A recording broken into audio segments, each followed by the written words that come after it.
Thomas Sankara disait que l'esclave qui n'est pas capable d'assumer sa révolte ne mérite pas que l'on s'apitoie sur son sort.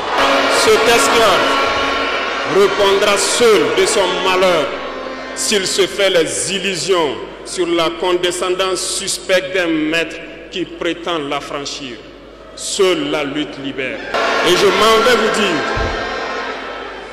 que si pour se libérer, un esclave se fait des illusions sur la providence d'une croyance que son maître lui a imposée pour le maintenir dans les ténèbres, il se fout le doigt dans l'œil. Il restera à jamais aveugle dans les ténèbres et ne verra jamais le jour. Dieu lui-même a dit, Dieu n'aime pas le paresseux. Dieu n'aime pas l'ignorant. Dieu n'aime pas celui qui ne se bat pas. Car dit-on, aide-toi et le ciel t'aidera.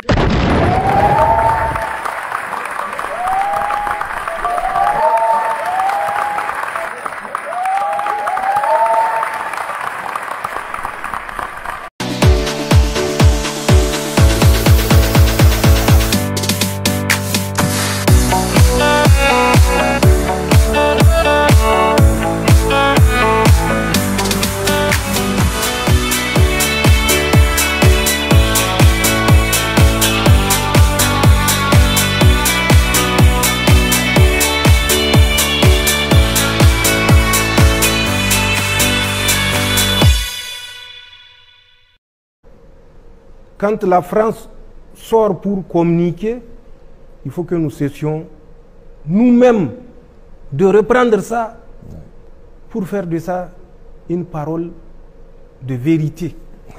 Les Français n'ont pas quitté l'Afrique, les Français n'ont pas l'intention de quitter l'Afrique.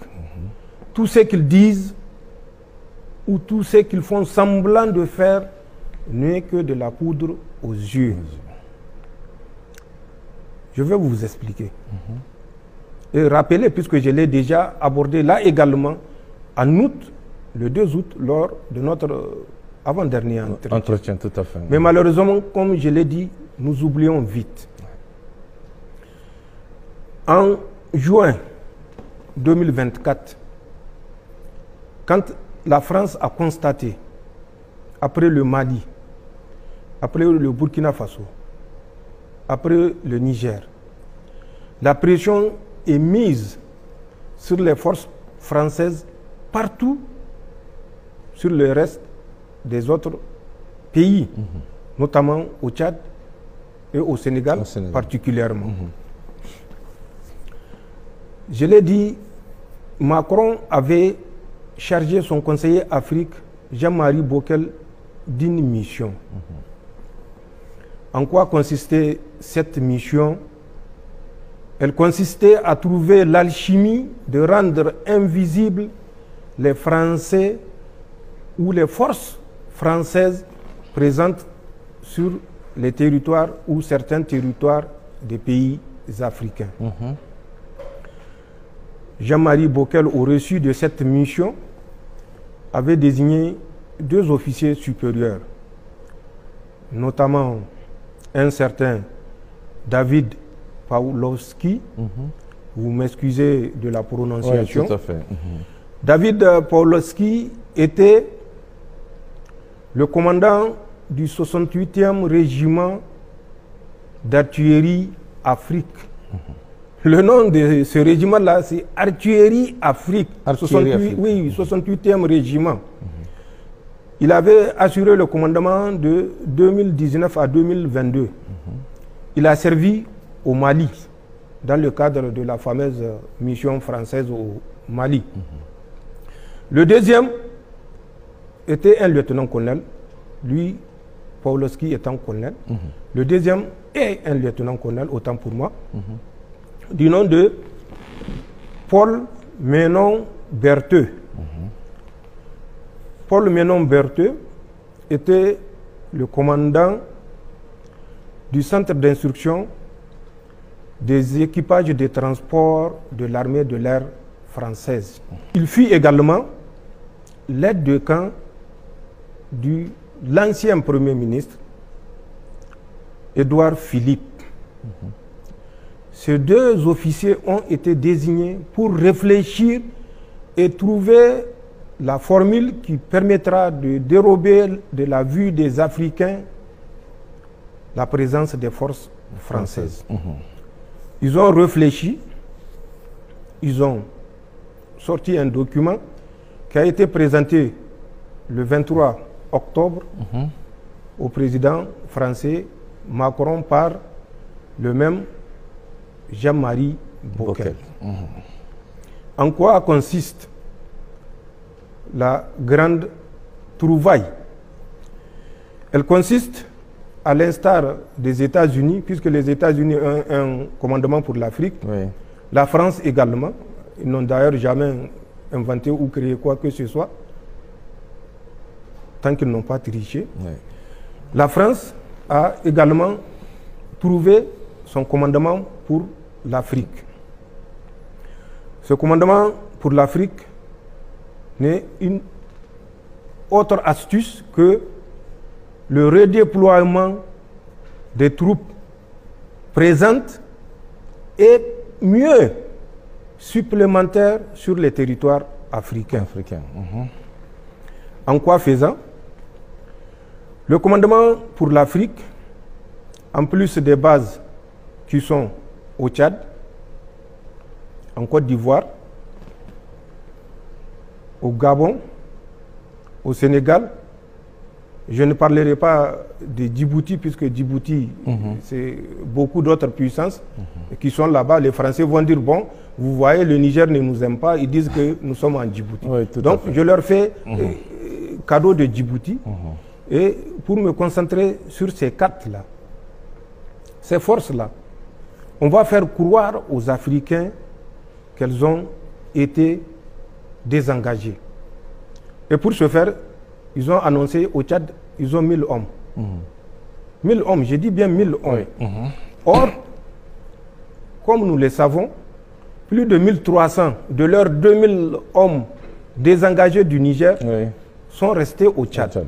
Ceux qui sont partis par la voie routière, c'est nous qui les avons escortés jusqu'à la frontière à Daboa. Donc nous connaissons leurs effectifs, ils sont plus de 1300. Et à cela s'ajoute déjà à peu près 10 000 hommes repartis sur les camps saturés de N'Djamena, de Faye à Larjo et de Abéché. Et tout cela, on ne fait qu'à que de 1000 hommes sur les 11 000 et quelques. Et de ces 1000 hommes, 600 à 700 vont être désengagés. Mais le désengagement, ne vous y trompez pas, c'est un vol de jour avec un atterrissage de nuit. Mais pour revenir toujours et pour aller un peu plus vite, au Gabon, ils ont prévu également de réduire leurs effectifs. C'est le cas également au Sénégal. En Côte d'Ivoire, ils n'ont pas prévu de réduire les effectifs. La remise du 43e BIMA, c'est juste une formalité. D'accord. On vous restitue le 43e BIMA, mais les soldats français qui sont dans le 43e BIMA seront redéployés dans les autres positions occupées par l'armée française à l'intérieur du territoire ivoirien. Donc c'est ça la grande trouvaille du commandement pour l'Afrique. Mais mieux, ils ont désigné 6 pays où ils vont déployer des forces spéciales ou des forces particulières, pour ne pas dire forces spéciales. Ces 6 pays de l'Afrique, ce n'est pas moi qui le dis, c'est dans le rapport que Jean-Marie Bockel a présenté le 23 octobre à Emmanuel Macron comme stratégie pour rendre les militaires français invisibles en Afrique. 6 pays, notamment la Guinée, où ils ont déjà une force spéciale, le Bénin, où ils ont une force spéciale également, ensuite le Congo, c'est leur projet. Le Congo-Brazzaville, où ils vont déployer un contingent français.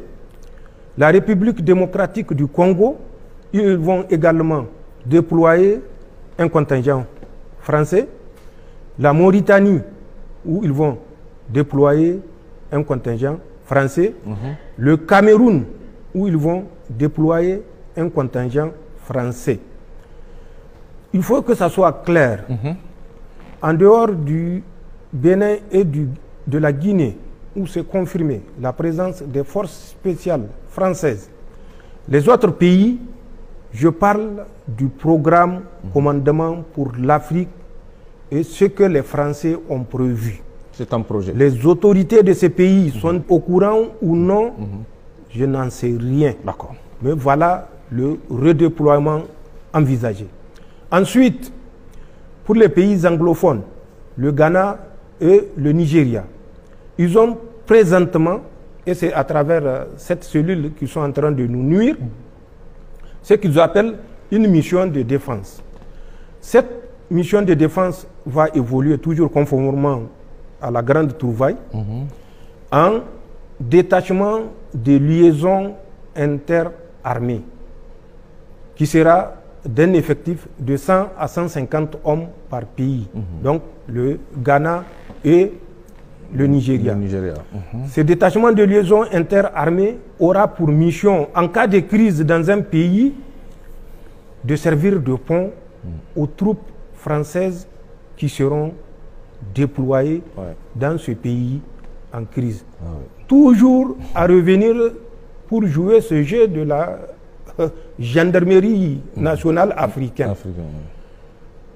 En dehors du Ghana et du Nigeria, où ils vont évoluer de la mission de défense en détachement de liaison interarmée, ils ont également prévu 3 autres pays qui sont la Tanzanie, la Namibie et le Botswana.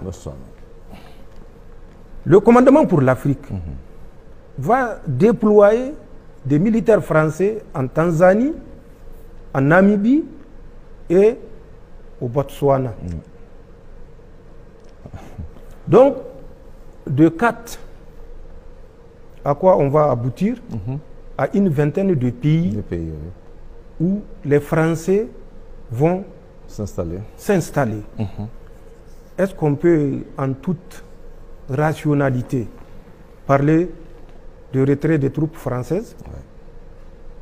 Quand en plus des 4 pays, il y a une quinzaine d'autres pays qui s'ajoutent, et qu'on nous fasse croire que la France est dans les dispositions de retirer ses forces d'Afrique, la France est dans les dispositions de laisser les pays africains s'autodéterminer, tout dépendra de notre détermination à nous imposer.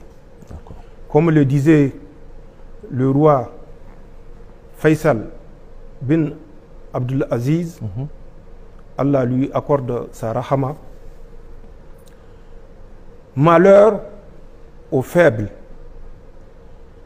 qui se couchent et se soumet aux forts. Malheur aux faibles qui se couchent et se soumet aux forts.